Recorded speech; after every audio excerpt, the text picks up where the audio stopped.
Today on the podcast, we're going to be talking about reviews and how important they are for your business. Of course, we have Bryce, who is the legendary expert on this. We have these review cards here at Podcast Studio AZ that he's hooked us up with, that essentially you can tap your phone to them, or you have your customers tap your phone to them, and they're able to, it pops up on their phone, the Google review, and they're able to leave it. And you can do these with a bunch of different platforms. We're going to be talking about all of that, some of these tips and tricks and other things. Bryce, what is going on in reviews? And I guess kick us off by telling us how important they are. Like why should people be focusing on them? Definitely. So for Google, one of the most important ranking factors on Google Maps is review frequency, how often you get reviews. So if you get a review every single day versus someone who has more reviews than you, because you're getting them at a more frequent rate, you're going to outrank the person who has even more reviews than you do. Okay. And so it's really, really important to stay on top of consistently getting reviews. And it's actually pretty cool that the frequency is more important than volume, just because even a new company who's just starting out can outrank other people who have been established for years just because getting reviews more consistently. But aside from that, the other main ranking factor that I feel like is way underutilized in SEO companies in the SEO world is third-party reviews on other platforms, such as Apple Maps, Bing, BBB, Trustpilot, HomeAdvisor. Apple Maps has reviews? Bing. So Apple Maps actually pulls the reviews from Yelp. Okay. So if you leave a review on Yelp, it will also show on Apple.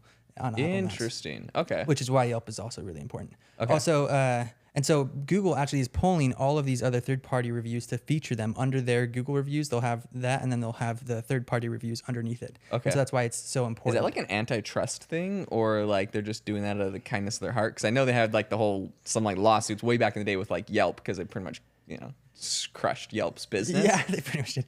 No, I think it's more of because people were becoming skeptical of reviews if they're fake or not, and so some people trust different platforms' reviews more than Google reviews, and so they like to see them all in one place. Okay. Which I think is a good idea. Sure. Yeah, But the other thing is that really, really helps reviews is having the keywords. It's called Google justifications. It's having the entity or the keyword that you're trying to rank for listed inside the keyword, inside the review content. Interesting. So okay. it's really, really useful when you do it in person and ask for them the review. You can also specify, or you can even take their phone and write it yourself and just add. And what do you want to do? keywords. Put the name of your business or like the keyword you want to rank for? So this would be the keyword you want to rank for. Okay. So usually you'd just ask them to list, hey, if you could just mention the service that we did for you, as well as the location that you're in. Those are the two entities you really right, and want that's going to be your keyword. That's right? your keyword. Yeah. So like they, did our kitchen remodel here in Mesa, and that's a super good keyword to rank for. The podcast studio was and amazing. then when someone searches for it, those entities, those keywords are actually bolded and sometimes show up in the search results themselves. Oh, as the review. interesting. And so that's why it's super, super important to have those keywords inside of the reviews. It's like a huge ranking factor. The other reason I really, really love these above any other review method is because when you're asking in person, you can easily ask them to add a photo to the review. And photo reviews are so much more powerful than just a normal review because, it's geotagged from their cell phone. And so Google trusts it a lot more. It almost never gets filtered out and it almost always gets posted. And so people really like just seeing user signals. User signals is one of the biggest ranking factors, especially now since everything is AI and manipulated. And so they really like seeing that when people leave a review with a photo, that's a huge signal to Google. And Very so cool. the line that I always usually tell people is like, hey, I'd appreciate a 5-star review, but if you really loved our service, a photo review is like a 10-star review. And then they'll, okay. just take a selfie or take a picture of the equipment or whatever, and then just add Are it to the photo review. reviews less likely to get deleted? Yeah, that's what I was trying to say. They don't get filtered. Interesting. So like they have a okay. filter where they try to analyze whether or not the review is real or not. And they base it, if the Gmail is very active, if it's not active and no one's logged into the Gmail in 10 years, then that's probably not going to get posted. Interesting. But if it is an active Gmail that has a YouTube channel connected to it, it has a Facebook channel or whatever, it's being used and actively Google can see all that, then it will probably be posted. But also the photos help a lot. Okay, that's interesting because when I first opened up the podcast studio and I wanted to get a bunch of reviews, I went with like my 10 different Gmail accounts I've had from all the years and gave myself a 5-star review from all of them. And I think 8 of them or 5 of them all got just deleted instantly. Right? Yeah. So that's interesting. The photo helps. And then eventually I was just like, okay, so I just started asking people that are actually at the studio to leave a review. And then that's obviously the best That's method. the best. But very interesting. Okay. And it makes a lot of sense from Google's end. Yeah. They want to clean those out. So you said they pull in reviews from Yelp as well. Yelp has their own thing, right? Yelp, if the account isn't actively So Yelp has their posting on own Yelp. review filters Yeah. too. And it's actually like Yelp is really weird with reviews.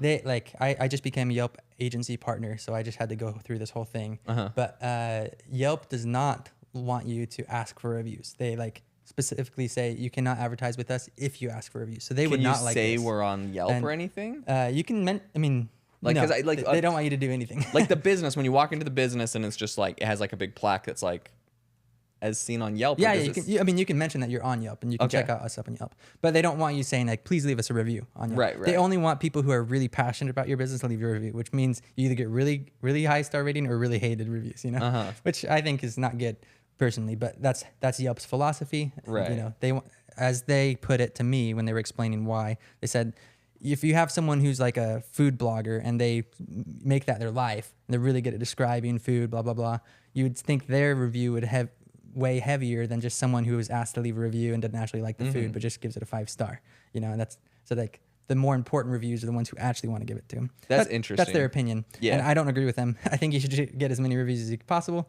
Yeah, you want as many data points. I think probably their issue then is like a software algorithm issue where like they should try to do both, and if they want, they can highlight like what they call high quality reviews at the top. But so a lot of people don't like Yelp specifically because they say they hide reviews, and which is true. They have like pretty specific guidelines on the reviews, which actually I just read them earlier this week because I was deleting reviews for one of my clients who's now advertising on Yelp. So you can flag reviews pretty easily on Yelp, and they get deleted instantly almost. Really? If they don't follow the guidelines. And one of the guidelines is if they mention their name, like, or any privacy information, like their full address or their full name or anything else, you can delete it. And so I just told my clients, like, hey, if you ever think they're going to leave you a negative review, just like make sure you say, oh yeah, my full name is this. Like, just give them your business card or something. Oh yeah, this is me. If you have any problems, this is my name. This is my name, And then if they mention the full name, you can delete it. That's so that's pretty funny. But and you think about it too, that's a lot of bad reviews. Like Tiffany was so horrible. I mean, I think it has to be their first and last name, and most people don't do that. But right. But either way, that's one way to delete them. The other way, like if you can say that they were an employee, like they won't let employees leave reviews, or so like if it's a bad subcontractor or something, you can get rid of those ones, which is pretty common. Stuff like that. Right. But yeah, people that have like Google doesn't have any of those type of filters. Google filters are just about the Gmail account and how active it is and if it's in the area or not and if it's used. And also they'll check to see like people who make fake reviews, they've gotten pretty advanced now. Like they'll warm up the account and have it do interactions in the area. They'll have the email like watch YouTube videos for a while and then scroll around and search some different keywords and then upload a photo and then leave a review. And that's how they're able to fake it. And do they have to keep it active? Somewhat active. They have to like warm it up for at least a week beforehand. But okay, so I mean, I'm not condoning saying you should make fake reviews, but that's just one of the strategies that I see that's actually working. Because now that Google's doing so many filters, like it's the fake review industry, I feel like it's going down, which is a great thing for most people. Yeah, I'm trying to think. Like, I remember back in the day, I remember watching a YouTube video, and the guy, he did it on, I think, TripAdvisor, but I think he did it on like lots of stuff. He said he used to have a job where he got like $1 per review he would write for things, and so he would like write reviews for stuff. And there's this big prank. I don't know. I'm sure you've seen it. It's like this YouTube video where they make a fake restaurant and they get it ranked to the top of TripAdvisor in like London, and it's like exclusive, and they hide the address, and everyone's calling in to try to book this and then they open it for one day and just like make microwave food, and it's like kind of funny, right? Yeah. So obviously they're trying to like shut that down. They don't want people to be able to like just do the reviews like that or whatever. When you say you see people that are still making these fake reviews, is it people that are just like personally warming up a bunch of accounts, or there's still people that are like, I can pay me, I'll write you 100 reviews, kind of like? I don't know. Yeah, they have to like, you have to like be seriously committed to make fake reviews. Because do you have to, after you leave the review, do you have to keep the account active after the fact too? Yeah, you have to you have to have software that's logged into all these browsers, using mobile proxies so that they look like they're real, and then you have to have the software always active and always be using things and blah blah blah blah. It's a huge investment to like fake reviews now. Well, I mean, some people in India and Pakistan will still sell you fake reviews, but they'll just delete in like a week or two. Right. But like the people who are like being serious about lead generation, where they're like making fake business listings and making fake reviews, they're investing heavy money in this. Interesting. I think it's one of the most important things you can do. I mean, even for podcasting, I know for me, one of the hardest ways to get reviews is on Apple Podcasts. It's like so flipping hard. Those people do not leave reviews. Everyone on Spotify, they got hundreds of reviews there, and Apple, it's like pulling teeth. And I've also noticed yeah, you can't buy fake reviews for Apple. They're like, they shut it down, they delete them, they whatever. But when you have legit people that do leave reviews, even though it's super hard to get them, they do stick forever. Nice. So yeah, it's an interesting thing. Obviously, it boosts you up. You mentioned something interesting though, which is the frequency of reviews. So again, the fake reviews probably aren't even a good strategy for most people because yeah, you get 100 fake reviews today, but if you're not getting the frequency like continued to be updated, your competitors are all going to outrank you anyways. Yeah, it's not a good strategy long term, and eventually Google's going to catch it and delete them anyways. So what are the main places you want to focus on reviews? Google, Yelp. Yeah, Bing is a good one. BBB, Bing Places is Apple Maps, Yelp, Trustpilot, Home Advisor, Angie's List. Anything that people regularly search on, those main directory websites, those are the ones. And which ones get pulled? So does Apple only pull in Yelp? Apple only pulls from Yelp, yes. Okay. Google pulls from all of them, but it doesn't feature it in their actual reviews. It's underneath it. Okay. At least I think it's all of them. I've seen various ones on different all, times. okay, they're all at least testing it or something. I'm not sure if they'll like permanently use all of them, but for now I've seen multiple different platforms. The other thing I wanted to mention is right now, especially because there's been a lot of Google updates this year, and this week there's another Google update where during the updates they'll usually do an additional filter on the reviews. They'll update their algorithm on how they decide if a review is fake or not. Okay. And a lot of people will get really upset because a lot of reviews are deleted. So like on Facebook, someone's posted that they lost 150 reviews or something like that. Brutal. It's pretty and they were all legit reviews? That's what they say, yeah. Yeah. I mean, I don't know. It's not my company. Right. But he had like 900 or something, so it's not like a huge loss. But still, like, you know, you're working hard to get reviews. It sucks. Yeah. And so, but anyways, I had a client here locally that said, oh, we lost like 60 reviews. And so I have a process. I mean, the process is the same. It's not a secret. Anyone can look it up. But you just contact Google support and fill out their form about reviews. And then the trick is that I feel like people don't do, that they really should do, is you need to have the names of the reviewers and ideally a photo of the reviewer. And that's the hard part. Like the photo of the review, if you can have a screenshot. But at that point, it's deleted. So people won't have it. And so what I do, and it's very, very tedious, is we make a spreadsheet and we'll go into the email, because what a lot of other people don't realize is all of the reviews get sent to your email every time you get a review. So if I managed a company for 4 years, one of my oldest clients. And so every single review they've gotten in the last 4 years, I have an email of. And so I'll just go through the email, search for, you know, the Google email address, and then take a screenshot of every single one of the reviews, make a spreadsheet, list them all out, and then go cross-reference it to their GMB to figure out which reviews are live and which ones aren't. And so then we found out they're actually missing 70 reviews, not 60 or whatever. And then these are the names of them, and these are the screenshots. We make a folder of it, we submit it all to Google, and then like 2 days later, we already got back 50 of them. No so 50 way, that's huge. I bet your client was thrilled super about that. Super happy about it. Yeah. And so then there's still 20 missing, and so we're just going to do the process again with the next 20, because every time it's manually reviewed by a person. And so they might say, oh yeah, these 20 aren't good, but then if I do it again, and then we'll probably get 15 back, you know. And it's probably a different person that's reviewing it anyways. Yeah, so that's the strategy, is just keep doing it, and just, I mean, it's super tedious to do, and I don't know anyone else who does this, but the other thing that I'm going to start doing is doing a full page screenshot. Like there's a plugin on Chrome where you can just screenshot all the reviews as soon as I onboard a client, and then we'll have all the reviews that they had before us, and then on the email we'll get all the rest of them. Because if they had any reviews before we started working with them, we wouldn't be able to get them back, because I don't know. Right. But now that we started that, and I mean, because it's become so common, that I've added that into my onboarding process of screenshotting other reviews, because I'm sure at some point they're going to lose a lot. Genius, it's super frustrating that we even have to do this. Right. But I mean, but it's a competitive edge because no one else is doing it. But I don't know anyone else who's doing that. Right. And yeah, it's like super, super helpful, because the ranking impact when you get 40 reviews back is huge, because I'm sure all their competitors also lost 50 reviews too. It's not like they're singled out. It's pretty level. Like Google's not, I mean, they're doing it to everyone. It's not like you're like, oh yeah, my competitors. No, they lost them too. Yeah. And so, yeah.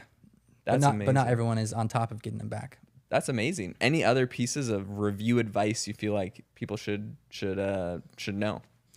So yeah, I just wanted to mention also like the different strategies. So like before I had these are NFC chips, the near field communication devices. Yeah. I was using a lot of text and email. Those, like Chirp is one that does that, or Go High Level is another one where you can automate the review follow-ups. That is super, super powerful.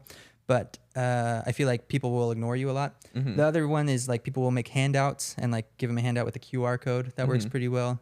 Or give gift cards. But the clients that do gift cards or handouts, they still don't receive nearly as many reviews as you do if you ask in person. Just in person. And you wait for them to leave the review. You know, the awkward silence. No one wants to just like say no to your face. They're there. They just got the service. It's fresh in their mind. They're going to do it. Once they leave, it's out of sight, out of mind. And move on with their lives. If you leave and you just text them and email them, you might get 20 to 30% of people to leave a review. If you do it in person, you're going to get every single person to leave a review. Unless you don't want them to leave a review because you did a horrible job. Right, right. And then don't ask. Then don't ask. But every other person, you can do this. And then the softwares, like the text and email, Google actually fought against that because it's considered review gating. Because a lot of times they'll send them to a landing page that said, hey, do you have a good service? And then rate your service 1 to 5. And then if they rated 1 through 3, they'll go to like a form that gives feedback. And if it rated 4 to 5, it goes to the Google to leave a review. And Google hated that. They said, oh, that's gatekeeping. And so then they started suspending profiles that were doing that. Really? So that's another reason why I think people really need to get onto the NFC bandwagon because it's just so much better. Google doesn't care. This is how they want us to do it. They want it in person. And you get way more reviews and you get better quality reviews because you get the review content that you want. And you get the photos you want. It's just the best all around. That's amazing. That's cool. And it's also easier to say, give me a photo review because they're standing right there and can just snap a photo right there as well. Super easy. So amazing. I love it.